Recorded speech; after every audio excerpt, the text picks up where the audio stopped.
Welcome to Commander Tune-Ups, Episode 3. We're the Nitpicking Nerds. I'm Joe Cherries. I'm Beezy. And we're going to do Riku of Two Reflections. This is really hot. We should probably go to the title card. I already stopped holding it. I let go of mine a while ago.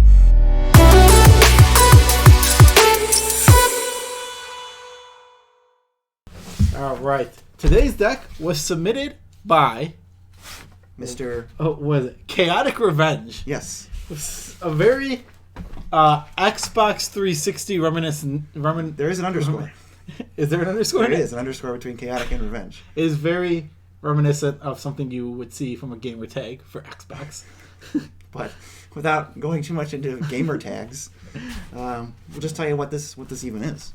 What even is this? Commander Tune-Ups. That's where we take your user-submitted deck, we take your restraints, and we make your deck as good as we can under your restraints. Chaotic Revenge sent us a couple restraints. He has a very low budget. He says he gets $80 every 2 weeks. We didn't exactly know what that meant. We didn't know if it was $80 for Magic every 2 weeks. We're assuming drug money. So we meant like, okay, most of that can go towards drugs. Okay.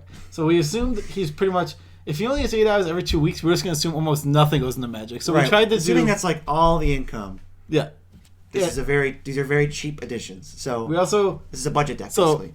We also made the assumption that Chaotic Revenge is a child, but this could not be true. Chaotic Revenge might be an adult. We don't know. We've made the assumption, and in our head, he's an adorable 13-year-old boy named Chaotic Revenge. Or a girl. No, I envisioned like the stereotypical little boy. That's what We're so sorry if this is not you. This could be a 50-year-old man who plays Magic also. It was like, that username is from 25 years ago. I was young, okay? I really like to imagine that. The Xbox had just come out. I needed a gamer tag. Yeah, Xbox. That's joke for those of you who don't know. No one understood that, and it's better because of it. Anyway. I beg to differ. We're editing that in. Slash. I will send you a clip of Shulk saying, yeah, Xbox. Do you know that you can submit your decks to us via YouTube? Yeah, you just have to comment below with your send us a tapped out deck list and tell us your constraints you have in the deck. And be subscribed so we know you're a true fan. Also, be subscribed, yes. Fake fans don't get Also, let's be clear. Anything. Constraints means you don't like combos. A lot of people don't want infinite combos. It's a very casual play. Casual, like no soul ring, budget, don't like certain cards. Tell us what you want in your deck. Yeah. Tell us what you restrain your deck to. We'll make it as good as we possibly can. And then we'll make it as good as we can under those restraints. This one's good. This one is very interesting. This is so much fun. This is the most fun. This was very fun and interesting to do because when you're not working with any budget, we basically didn't put...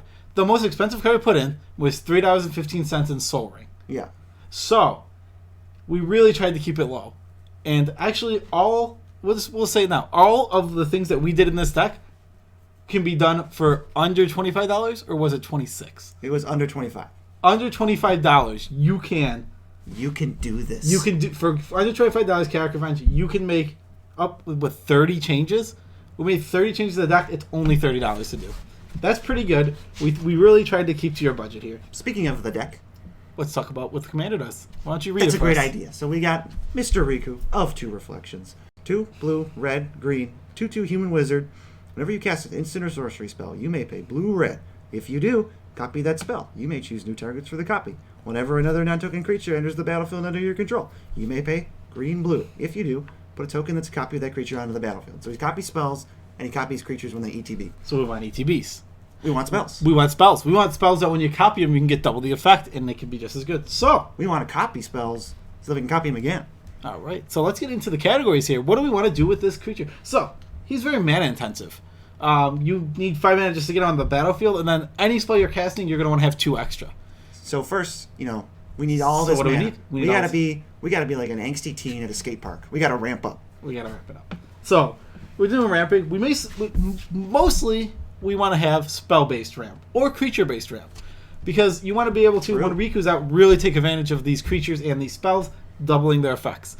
So we did add some artifacts to this deck. We did have so we don't know that in the best version you would have a bunch of artifacts, but in this version you do because the mana base is very constrained on budget. A lot of basics. A lot of basics. We don't have any shock lands because those are pretty expensive. Yeah. We have like the cheap fetches. We'll talk about the mana base. Yeah. So we put in signets in this deck. I don't know if signets will make the final cut. But they're a great placeholder. For now, things like Nature's Lore probably end up taking its place over time. They're fine. They're definitely good for now, and they should be in this deck the way it is currently. So our spell-based ramp that we're going to be doubling here, we have Sakura Tribe Elder. Classic Steve. Sakura Tribe Elder.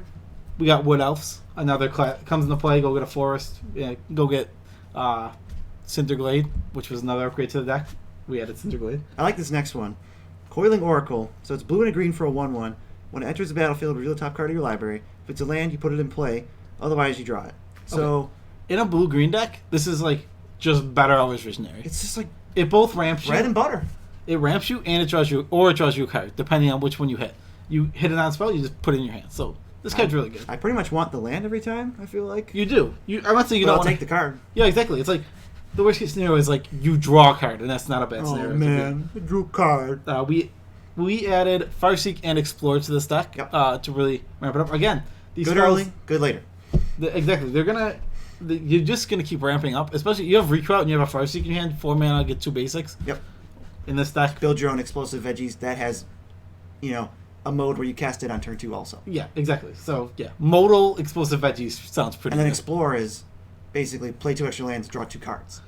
He was doing a pretty good job with this ramp thing before we came in here too. Oh yeah, there was some sweet stuff in here. I mean, he didn't make the explosive veggies mistake. No, he didn't. He's not playing explosive vegetation. He's not placing explosive vegetation in his deck. He's got the Sky Shroud. Love the Sky Shroud. That's our favorite. That's my favorite upgrade. In most decks, if you send us explosive veggies without Sky Shroud Claim, we're probably... If you're playing explosive veggies... We're probably replacing it. It's going to get replaced. Yeah, we're probably replacing it every time. Cultivate, Search for Tomorrow, and... Circuitous Root, which was interesting. This made us tweak the mana base a little bit. He only had 2 of the guild gates in, so we put the third guild gate in. We got you. Just in case you draw one of these guild gates, or just to make sure you always have the 2 good targets, because you really want to. You're going to want to fix a lot. Getting basics is good, but you're really gonna try to avoid basics. You'll appreciate the gates because you're gonna draw a lot of them. All right, hold on. The main cut, Lay of the Land. That doesn't ramp you, sir. I know it's fixing. It doesn't ramp you. But it's divination. It's divination, but you drew 2 bricks. Yeah. When you copy it. Yeah, get Lay of the Land out of here. We just got it. Yeah, we cut Lay of the Land. It was the only spot. That was like one of the weirdest spells in this deck. Lay of the Land became a joke recently, like in Standard. That they had to ban Lay of the Land. They added 2 energy to it, and it was the most busted card in the whole format. A 2 with Ether, the same card, but you get 2 energy, was banned in Standard, which is funny. So it became a joke that they had to ban Lay of the Land in Standard. Because they can't balance anything. It's pretty fun. All right, so we want to be doing some powerful things. So what's our first powerful thing we can do with Riku? We can copy creatures. Ooh. So let's talk about some of the sweet ETBs we can copy with Riku. There's a lot of card advantage to be had here with Riku early in the game, depending on what you're doing. So we have Elvish Visionary. I love that card. Top 10 cards of all time, ladies and gentlemen. Elvish Visionary and Coiling Oracle, which has now been mentioned twice because it does 2 things. Because the card is awesome. It both generates card advantage. Also, the land comes in untapped.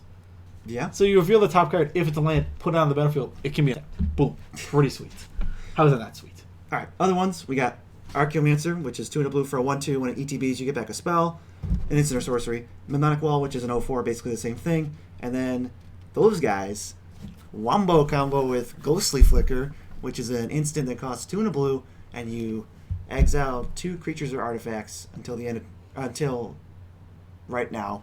You exile them and then return them. Exile them until right now. Yes. So if you have Ghostly Flicker, you pay 3 mana to draw a card. If you have Mnemonic Wall, and you get another effect. It's just a cute little thing. You can also get another effect. Another ETB, yeah. Yeah. So what else? Yeah, like what else? Just get another land. Okay. Worth noting. But what else do we got for ETBs? Combustible Gearhulk is already in the deck. Getting some card advantage there. Or dealing 12 to your opponent, possibly. Yeah, I mean, how many times are you going to say, all right, mill 3? Because you're just going to target the same guy every time and just bully them. Until he stops. Yeah. One of my favorite things we added to this deck, Mold Drifter. Oh, this one, you can evoke it for 2, copy it, so 4 mana, draw 4 cards, get a 3/2 5 token. mana? Evokes for 3, yeah, Divination. Yeah, evokes for 3. So 5 mana, draw 4, get a 3/2. Basically, literally 2/2. You literally just... Do you not know how Muldrifter works? Why are we not anything about Muldrifter? It's literally right here. It's literally on the paper, and I can't read it. It's a 2/2 flying. It flies. It's weird. So you get exactly Muldrifter, but you draw 2 extra cards. Yeah, that's true. It's it costs you what, 1? Yeah, or you can pay it's 7. a little more mana intense. Pay 7 for 2 creatures if you want to. Muldrifter's cost was 2, a blue, a green, and a blue. Right. That's very massive. Obviously, yeah, of course. The real Muldrifter cost. What do we cut from this category? We cut only like 1 card from this because this is a cool not effect. too many. Crackling Drake. There was a little bit of a sub theme in here when we went in of like focusing on casting a lot of spells. Sort of like the Kind of stormy. The Is It Guilds of Ravnica sub theme. Yeah, it was like it's like storm without being stormy, and it kind of like we didn't feel a fit. I thought I was trying to do too many things at once, so we cut that sub theme. Yeah, we did cut that sub theme. And obviously, you're free to put it back in if you want Chaotic Revenge. You are, of course. This is just what we did. This is what we did. This is what we would do with the deck under this. What do we know? What do we know? We know almost nothing. We know how to edit a video. We know how to edit a video. Oh, that's just me. You know how to edit the video. I know what Muldrifter does. Sorry, 2 in a row. Also just you. I know Muldrifter's power now. And well done. Well, this is a big day for you. It's like a fish, but great. It's flying. Hey, what about the rest of this deck? All right. So, what else do we want to do? We want to copy some powerful spells. I'm seeing what removal was interesting in this deck. Going in. Why? We felt. We'll say we. I felt, but we felt. Sure. That there was a lot of removal in this deck, which is good.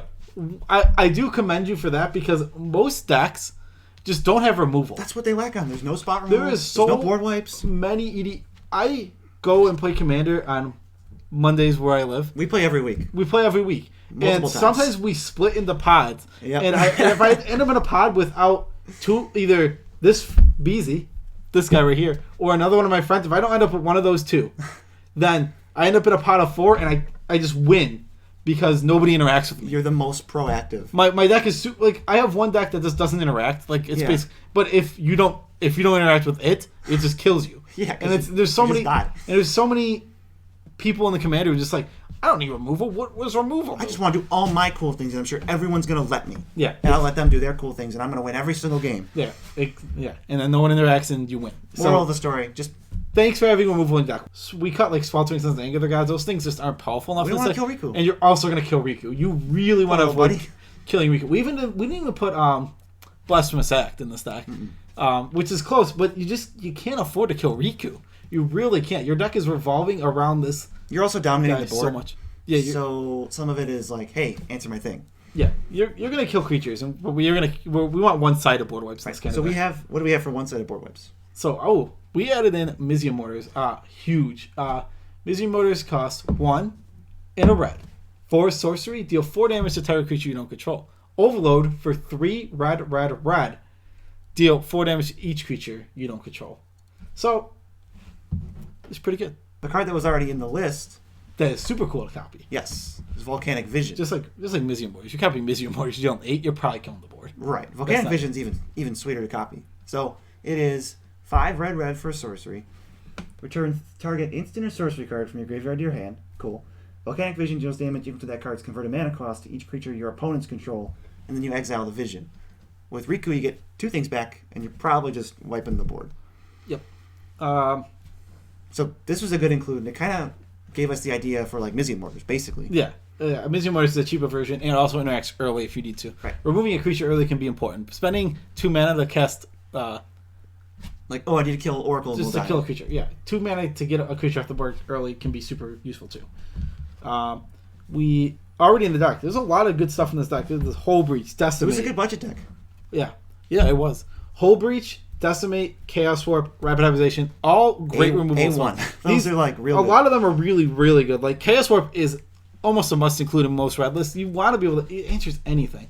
I know it's when you play Grixis, it feels real good to have this card. You really need to answer those enchantments you can't answer otherwise, and just don't interact with. Yep. So Chaos Warp, great card. But like we said, Sweltering Suns. You don't want Anger of the Gods. We kind of cut the burn spells, we cut Lightning Bolt and we cut Rolling Thunder. Master the Way.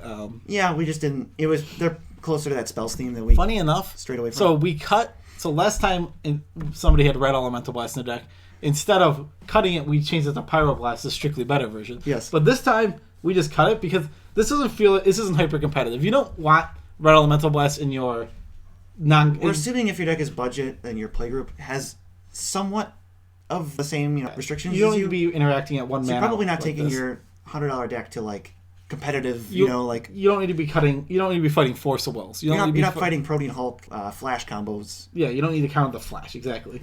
And you have counter spells. So it's just not going to cost you one. Right. Mana. So it's just we don't need it. Yeah. Polymorphous Jest we cut, and Turn and Burn were the other ones. Yeah.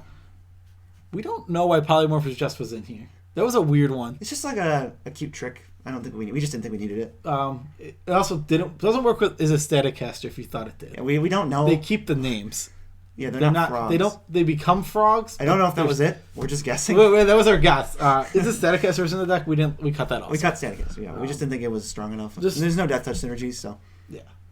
Maybe if your commander had Soul Bond and they both got Death Touch. Maybe that'd be sweet. That'd be awesome. weird. What color? The commander is also in the colors of blue red, so it's like blue red black. I don't know. What is this creature? Whatever. What is this creature? Oh, okay, Whatever. Let's talk about some getting a lot of bang for your buck here In terms of spells, right? So you're casting a spell, you're copying it. What's going to give you some? Let's get some good value here. Things like Fact or Fiction. Fact or Fiction is already in the same league. It's just a great It's card. so strong in value. It's EDH staple. I mean, there's so many situations. How many times have we played it where it's like, okay, I'm behind. I need a friend. Hey, person X, be my friend. Okay, you can have all 5. Yeah, there's a lot of politics. We got to answer something. Yeah, take all 5. And cool. Yeah, and Fact or Fiction is a good political thing. It's so good because sometimes the piles are 4-1 and you're taking the 1, or you're taking the 4, or you're taking the 3. It's like there's so many different ways that this card plays out to get you card advantage. And if you're doing it twice, you're getting a lot of card advantage. Plus, it puts cards in your graveyard for some of these other cards. Like there's Treasure Cruise and the Volcanic Vision we just mentioned. Yep. And Magnetic Wall, Archaeomancer. Like you're gonna be able to get stuff back with this. We got getting some bang for your buck. Insidious Will, double copy a spell is the main thing you're going to do with this. Yep. Insidious Will also doubles as interaction in this deck. Yes, it can counter a spell, copy a spell, or change the targets for a spell for 2 and 2 blue. Yep, it just depends on what you need. This spell is versatile, and it's like 50 cents. It's a little expensive, but you pay for the versatility. You're paying for the versatility, and also it works with Riku. Most counter spells do not work with Riku in that we thought about putting like Rewind in the deck, but then we're like, oh, it doesn't work. You can't untap 8 lands. Yeah, you can't untap it because your second copy is going to just fizzle. Or your first copy. Actually, Yeah, the original one is going to fizzle in this situation. Right. So, getting more bang for your buck. One of my favorite things you had in the deck, bonus round. Love it. I've been looking to play bonus round somewhere. Bonus round, sweet. Bonus round is awesome in this deck. Great choice for a card. Love it in the deck. Copy bonus round with Riku, and then you have, what is it, double bonus round? So you spend 5 mana. You have, and any spell you have is going to be copied 3 times. So you don't even have to spend Riku mana now. So you get 3 spells. So like if you you're cast going to get 2 round, copies, yeah. Right, bonus round, copy it. Now if you play Preordain and copy it, you get 4 Preordains. No, you're going to... Yep. No, you're going to get 3 of them. The original and 2 more. 1 for each bonus round. You have Riku out. Oh, you can if you Riku also. Right. I wasn't thinking about Rikuing also. If you actively copy it, you have 4 Preordains. Yeah, which is a lot of Preordains. It's a lot of scry 2 draw card. It feels good the first time. I've done it more than once in my life, and it's like, okay. We're just gonna keep digging. That was one of my favorite cards. Another really good one in this deck, Bring to Light. Even if you're 5 mana, you get a 3 mana spell. With Riku, you're getting another 3 mana spell. Not only can you copy Bring to Light for 3, you can then copy what you cast off Bring to Light. Exactly, it's very strong. Also, if you get a creature off of it, you put the creature in play. If you untap with 10 lands, copy it. Like you untap with 10 lands in Riku, you just play Bring to Light, use all the rest of your mana on the same spell. Yeah, you get a lot of value out of Bring to Light in this deck. And there is a Chromatic Lantern for maximum value. I'm just gonna say we probably wouldn't have thought to put Bring to Light in the deck. Probably not. I love when people are creative with decks. I love when people have put something that I wouldn't have put in. Because I wouldn't have put that card in. I wouldn't have thought, Bring to Light should be in this deck. But it is awesome. Why don't you read Bring to Light? Bring to Light is 3 green, blue, for a sorcery, converge. So for each different color mana spent on it, you search your library for a card with converter mana cost X or less, where X is the number of colors spent on it. Right? So you get a creature, instant, or sorcery.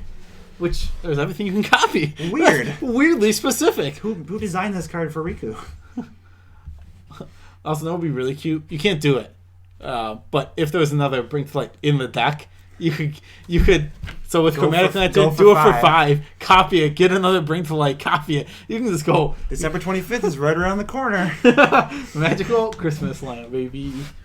Yeah, that's. Right, so I think those are our spells, right? Yep. I guess we cut a couple cuts. We cut Unexpected Result. Cool card. Not powerful enough. Especially because the copy doesn't even go back to your hand. Because it can't. Yeah. Mana Geyser. There just wasn't enough sinks for this Mana We had Geyser. Mana Geyser in the last deck. We didn't feel a need for rituals of only another red. spot where we cut the same card we had added to another deck. But yeah. Turns out decks are different. Yeah, this deck is a lot different. This deck isn't trying to combo off. Mana Geyser is pretty much a combo card. And this deck is 3 colors. A lot of times, if you make a ton of red mana, you're just going to have no place to put it. Because you're going to have these blue, these green, all these other spells that aren't red. All right, one more thing I wanted to mention, because I love this card, and it's from Guilds, and it goes so well with this deck, is Quasi-Duplicate. It is 1 blue sorcery, make a token that's top of target creature you control, and it has Jumpstart, so you can cast it from your graveyard if you pay its cost and discard a card. That's so sweet. So you pay 5 mana, and you clone something twice, and then you can do it again. Yep, it's really strong. And it's good if you mill it with Factor Fiction or something. But, okay, that's all cool and dandy. It How is. are we winning the game? I don't know, I mean, I guess those spells might not be enough, and we might need some heavy hitters. So here's our win cons. Here's what we got. One of the best win cons that was already in the deck, Progenitor Mimic, which, I mean, you have so many strong ETBs already that this creature is just going to let you get it every single turn. Yeah, which one, not 2 a turn if you copy it with Riku, just 1 a turn. Yeah. Because the copy's a token. Yeah, and it specifically says... But that's not even why this card's good. It's insane because you just keep getting free value. Some of the other big value creatures that you get. Yeah. Inferno Titan. Oh my god. This card is... I feel like this card is undervalued in EDH so Me too. much. I'm over impressed with it every single time. It overperforms every time I play. put it in all my red decks. Me too. It's just... That's so false. I just lied. I have... All 3 of my commander decks have red in it. And you only have it in 2. And I only have it in 2. They would never have known, but you're an honest person. I'm an honest person. I like Inferno Titan a lot. It goes in a lot of red decks. Yeah, it's it doesn't look like it would be a finisher, but it just hammers people in the face. It turns out it kills a lot of creatures. When you play in a decent commander group, there's a lot of creatures. It's like a 2-for-1 when it enters. 2 powers. 1 you can power. give it haste or 3 whatever, power. attacks. That's another 2-for-1. It's attacking for 6 to 10 damage, And depending on how much red you're you have. cloning it in this deck, so you're getting 6 where it comes out. Yep. So, how about 8 mana for 12 power, 6 damage divided as you choose? That's probably pretty good, right? It's pretty good. Thanks, Riku. The Riku makes everything better. Another one that was already included in the deck that we liked. Yes. Biovisionary. Allow me to enlighten you. Hold on. What's with this wording? I don't know. So let me enlighten you, and then you'll find out Yep. what we're confused about. Weird wording on this card. It is 1 green-blue for a 2/3 human wizard with 1 ability. At the beginning of the end step, if you control 4 or more creatures named Biovisionary, you win the game. That card is awesome. Why does it say the end step? The beginning of the end step. This is the Oracle text. It's not just what's on the card. Yeah, this is really weird. It's a trigger, right? Yeah? So it can be responded to and they can be killed, I assume? Yeah. Unless the only thing I can think of with this wording is that if you reach the end step and this trigger goes off, it can't be countered by killing one. Because it's worded really weirdly, which might be the reason. Let's see. Look it up on Gatherer. When the ability resolves, the ability will do nothing. So you can respond to it and kill them. Then I don't know why it's worded like that.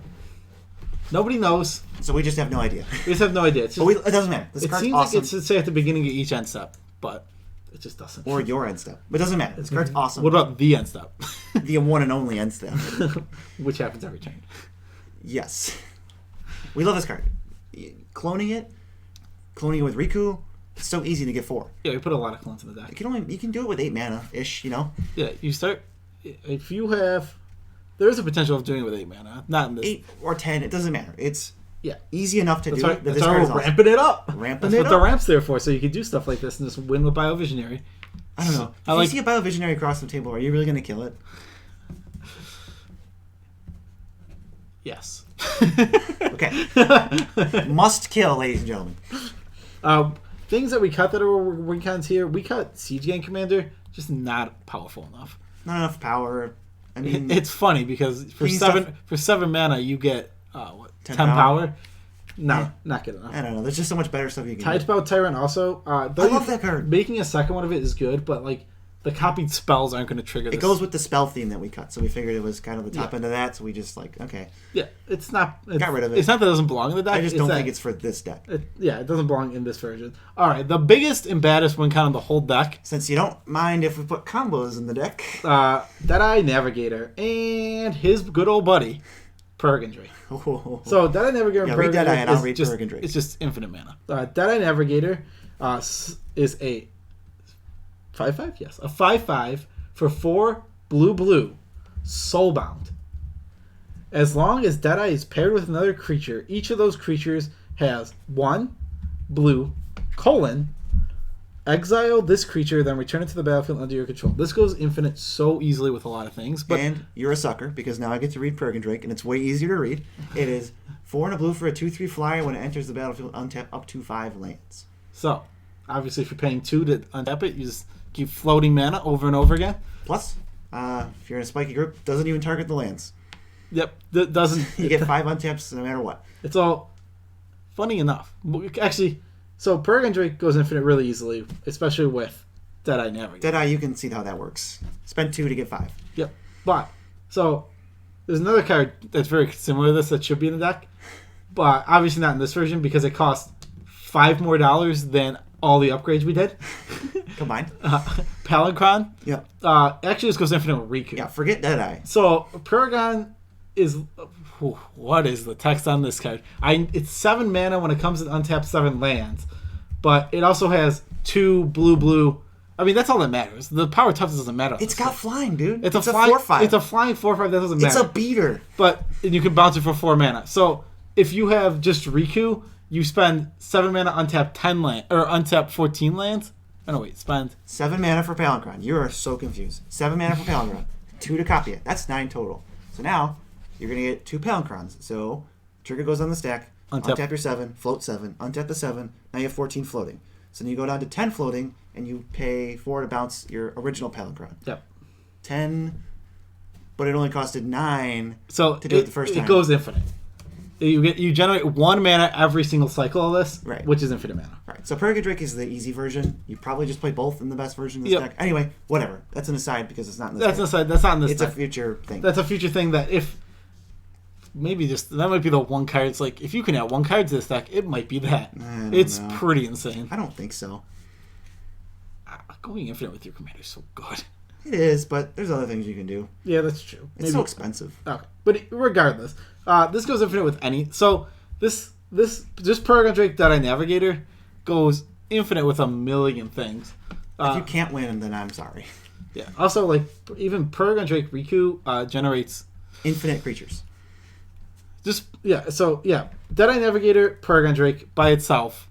Infinite mana, which means you can infinitely flicker. Cast Riku, because if you don't have them, you have infinite mana. Now you have them. Now you have them. So, and then you can just infinitely flicker everything. You get infinite of everything. Infinite effect of anything you want. Any creature you have in the field, you can have infinite amounts of them. Right. So the other best one is like Terrastodon. Yep. Blow up all lands you don't control. Blow up all lands. They get a bunch of elephants. They kill you with the elephants. You cry. Right. Because you don't have infinite 9/9s or anything. Yeah. You don't have infinite 9/9s. Yeah, it's pretty ridiculous. I just wanted to mention that because that's you just like go off and win. If you have an Inferno Titan, you just deal infinite damage. If you have, I think they get it. If you infinite wins you to the game. Yep, got it. If you have Hours Visionary, draw your whole deck. Oh, because it's infinite. Yeah, there's a lot of infinite going on here. Right. So that was the deck itself, and we figured this might be helpful since we can't, do a follow-up video and offer you more upgrades for if you feel like you want more after this. Yeah. But this is like future upgrades that you could consider. I don't know. 5 months down the line or whatever. Yeah, depending on after you get these cards. And like, if you have more money laying around for Magic, specifically. Yes. So, for the mana base, so we figured it's really important since you have things like Skyshroud Claim. We want to add Breeding Pool and Steam Vents specifically. Stomping Ground is like whatever because we added some other cards we'll talk about after this. And obviously, this deck wants... There's a lot of upgrades that can be made to the mana base, but these are the 2 most important ones. The mana base can obviously use fetch lands, random stuff like that. There's tons of... Yeah, you want your... There's a lot... You can always do a lot with the mana base. Mana bases are expensive. Absolutely the 2 most important ones. Breeding Pool, Steam Vents. Yeah, you want to get those shock lands. Moving on. In terms of clones, the best 4 that we can think of Phantasmal Image, Clever Impersonator, and then you have Phyrexian Metamorph and Rite of Replication. Oh, yep. Rite of Replication, extra spicy with Biovisionary. Also super spicy if you copy it. If you kick it and copy it? Yeah, kicky copy. Yeah. Ooh. Okay.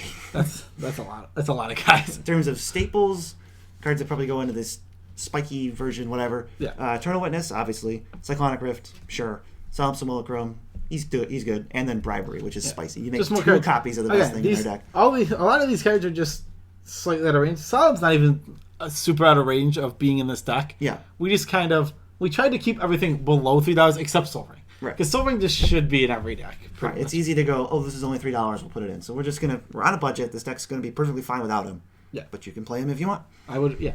I'd probably have a Solemn in my deck. Sure. Yeah.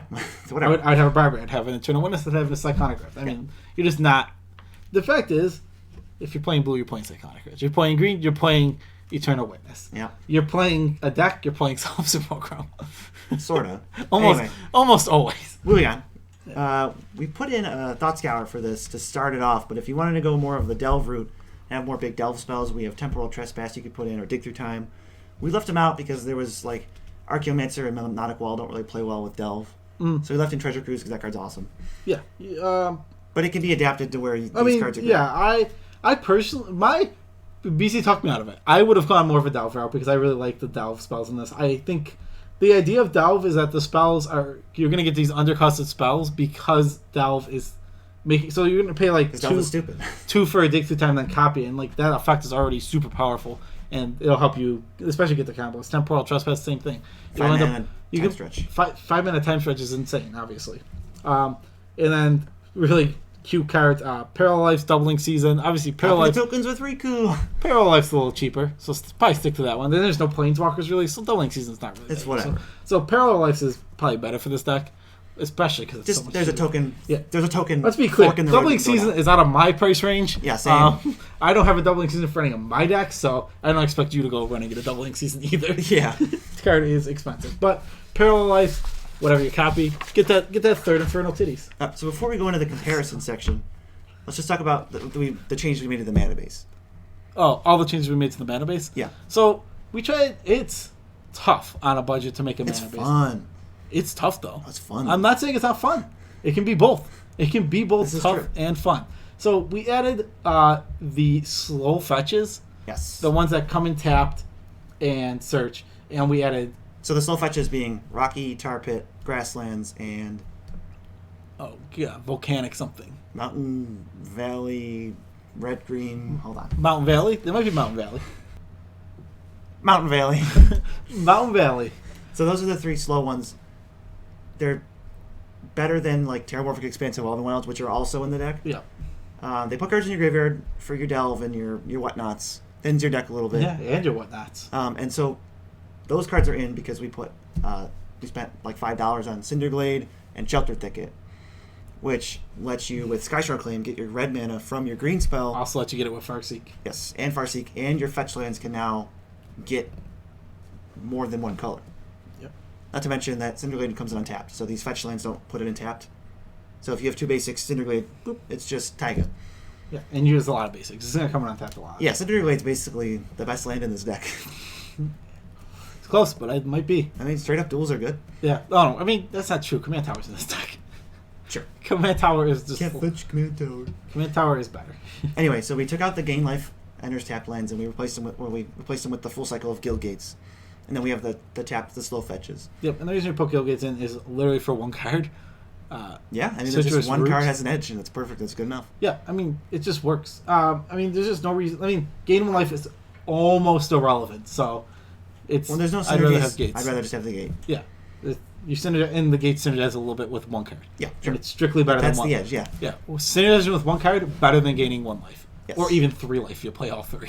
Khans of Tarkir limited flashback days. Healing self is pretty bad. True.